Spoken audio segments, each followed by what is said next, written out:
All right, week 7 in the books. This was this week's message. I started off talking about confidence. That's a word we throw around all the time, whether it's sports, school, or various other things. And really what confidence is it's where we find our trust, our support, or our sense of security.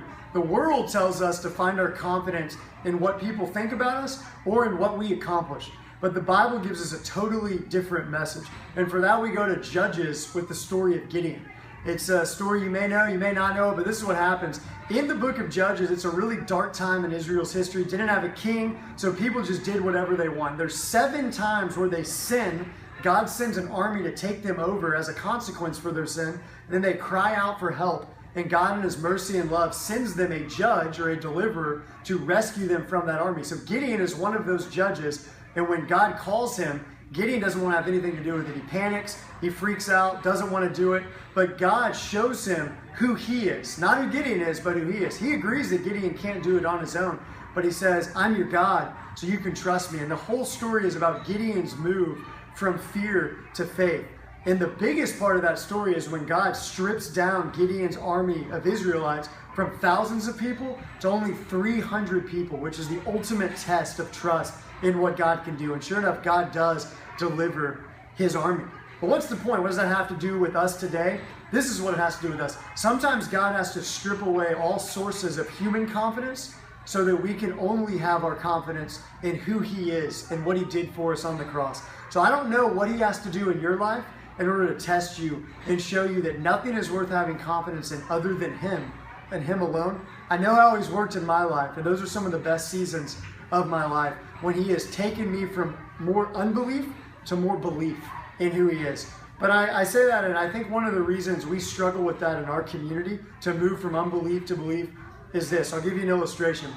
I know who Taylor Swift is. I follow her on Instagram, follow her on Twitter, know all sorts of facts about Taylor Swift. I know all things about her, but I don't actually know her. I have no relationship with her whatsoever. Know a lot of facts about her, but don't know her. And I think a lot of us can be in that place with God where we know a lot of facts about Him, but we don't truly know Him in a relationship.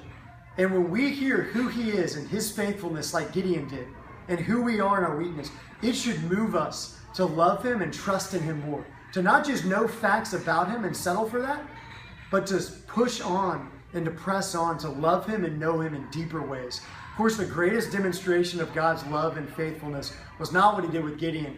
It's what He did on the cross and sending His own Son to die for us. And my prayer is that we would never get sick of hearing the message of the gospel. Criticism I can get every now and then in ministry and all sorts of settings is this: I preach the gospel every single week.